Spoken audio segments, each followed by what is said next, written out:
Hey guys, I'm Billy Mack and welcome to my house. Let's try this again. There you go, that's better. I'm Billy Mack and welcome to my garage. So the last few videos we've been working on these heads. They are pretty much ready to go. They're going to get milled and I'm picking up the block this week. So I need something else to work on before we assemble the block. Engine plates. So what we're gonna do today's video, we're gonna clean up this plate, the timing cover plate, and we are going to wrinkle finish it.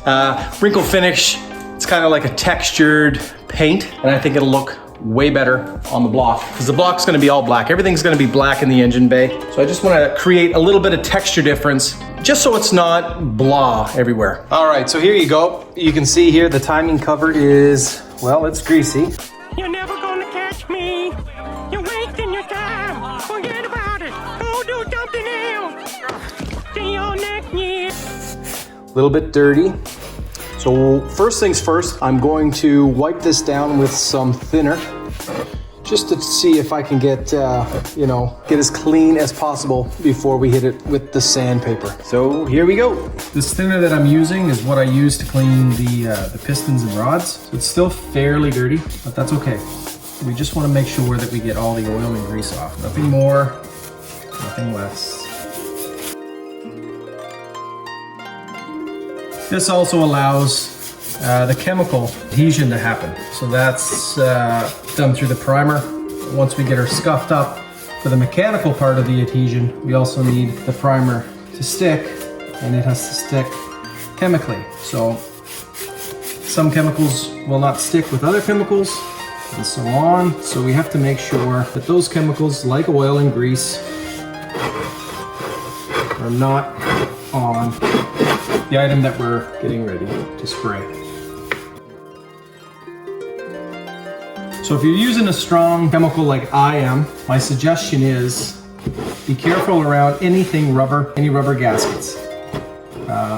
This stuff will eat up any rubbers or plastics. You cursed brat! Look what you've done! I'm melting! Melting! Oh. Pretty quick.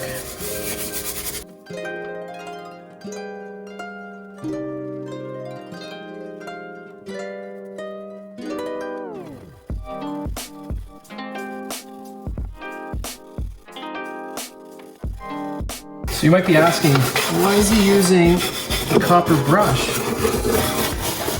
Isn't that gonna scratch it and scuff it? It will scratch and scuff it. But I'm going with a wrinkle finish on this. It's gonna be textured anyhow. I'm not overly concerned how smooth the metal is underneath the primer. However, if this was a high gloss, high finished piece, like we'll get into when we do some body work on the car, we will not use anything too aggressive on the metal. There you go, it is quite a bit cleaner. Now I'm going to use another wax and grease remover and then start scuffing. So this here is a wax and grease remover. Wipe a little bit on, wipe a little bit off. Wipe a little bit on, wipe a little bit off. Wipe a little bit on.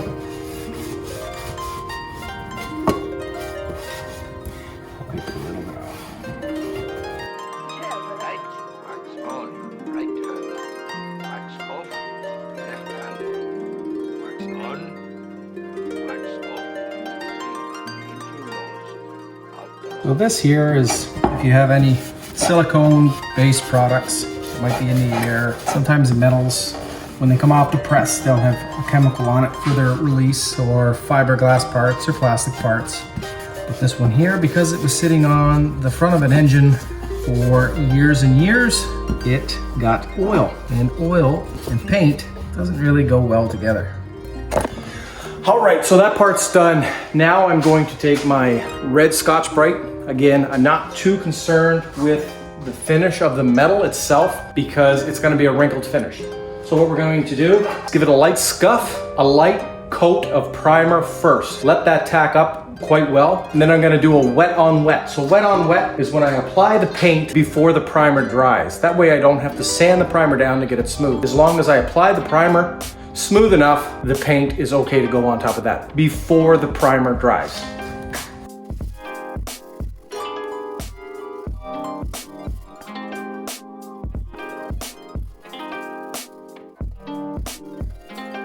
Now you may wonder why I'm painting some parts over here on the bench. Well, these parts are not necessarily super important to get the completely smooth finish, so I'm not too concerned. Plus I have some air exchanging over here by the window, and that makes it easier to clear out the paint fumes from this angle.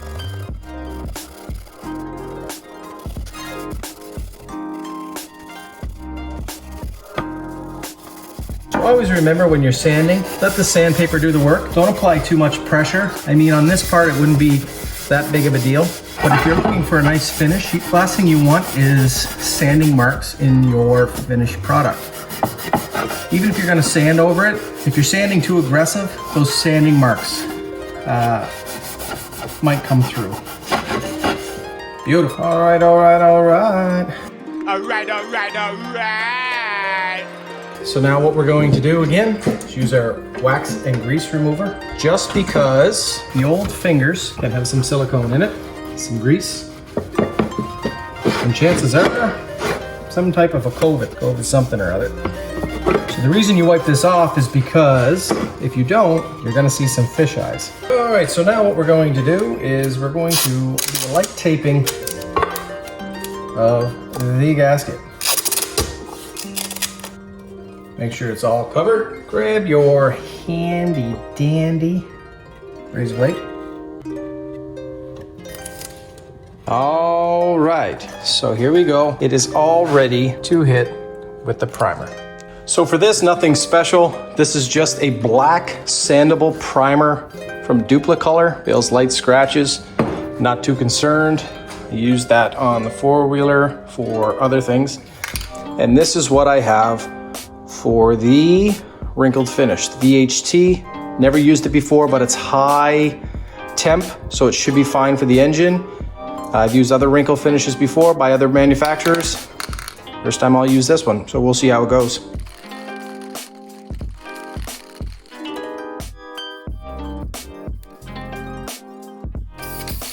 So as I said, nice and light on the first coat, just a kind of a dust on, make sure everything sticks, and we're gonna give it a full tack cycle. So, 10-15 minutes. And to check it, just come to the tape later on and see how tacky it is. So normally with the primer, you could leave it a little bit less than that and put your second coat on, but I want the first one to be nice and tacky to create a good chemical adhesion. Okie dokie. So that's a good 10 minutes or so. Time for coat number 2.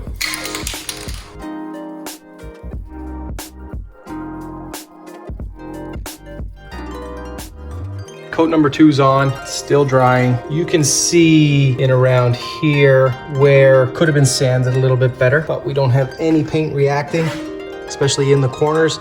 That's what we're gonna look for. Is any paint lifting or spider webbing? There might have been some there, but no. A little bit of texture, but that's fine too. There we go. So I'm gonna give this another 10 minutes or so, and then when we come back, another light dusting coat, and probably within 2 minutes, we will go right into the VHT wrinkle finish.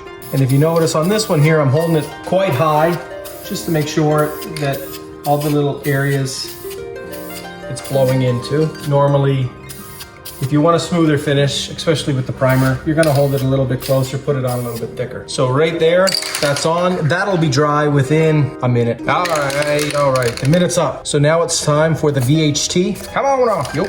Yeah. Oh, look at that little Bill. He's a little Hercules. Show me muscle again.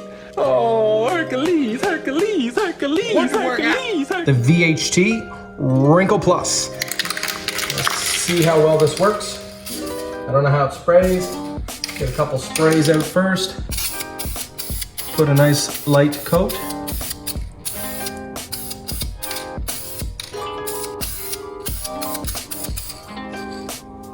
Make sure it's all covered. And there we go. So I'm not sure how long this is gonna take. So I'm going to go in and have a coffee, and when we come back, we'll see how it is. All right, folks, so there's supposed to be 3 coats. I unfortunately did not film the second coat. As you can see, pretty thick. There's some crap in there. I guess that's what you get for being a redneck and not cleaning up the garage. But whatever. Again, whenever we go to paint the car and do the body work, things will be different. Last coat.